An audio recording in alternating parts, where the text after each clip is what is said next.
माझ्या घराच्या वतीने आणि सर्व भाऊक आणि इथं जे शिवशंभू भक्त आहेत त्या सर्वांच्या वतीने आपल्याला एक निवेदन देण्यास आलेली आहे। आपल्याला माहिती असेल NCERTने जो खेदजनक निर्णय घेतला आहे की मराठा साम्राज्याचा विस्तार दाखवणारा तरी 18व्या शतकात जेव्हा शाहू महाराजांच्या काळामधली गोष्ट आहे, छत्रपती शाहू महाराजांच्या, की मराठ्यांचं साम्राज्य आज तंजावर ते पेशावर इथपर्यंत होतं। या सर्व गोष्टींचे प्रूफ्स आहेत आपल्याकडं, तरी सुद्धा हा खोडसळपणा जो केला आहे आज छत्रपती घराण्याला आज त्यांनी जे रस्त्यावर आणलेलं आहे हे कुठंही मी तरी खपवून घेणार नाही।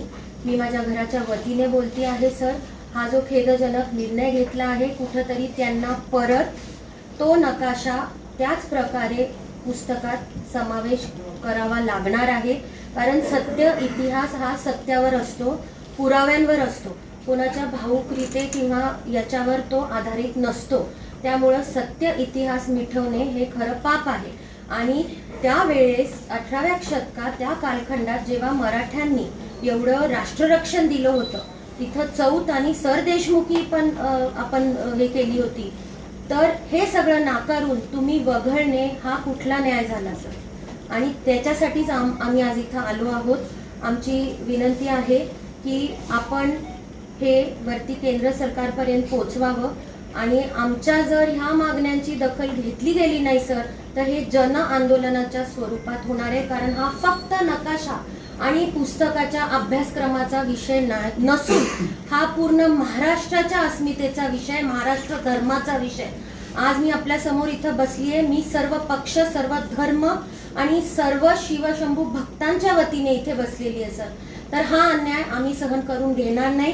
वारंवार छत्रपती शिवाजी महाराजांच्या इतिहासावर घाला घातला जातो आहे, वारंवार महापुरुषांवरती अपशब्द बोलले जात आहेत, निंदनीय वक्तव्य केले जात आहेत आणि त्याच्यासाठी आमच्यामध्ये पण त्यांचे रक्तेस आहे आणि आम्ही आता गप्प बसणार नाही। ह्याच्यासाठी शासनाने कुठला तरी एक कडक कायदा निश्चितपणे केलाच पाहिजे की अशा सगळ्या वक्तव्यांवर महापुरुषांचा अपमान झाला नाही पाहिजे आणि त्यासाठी आज आपल्याला निवेदन द्यायला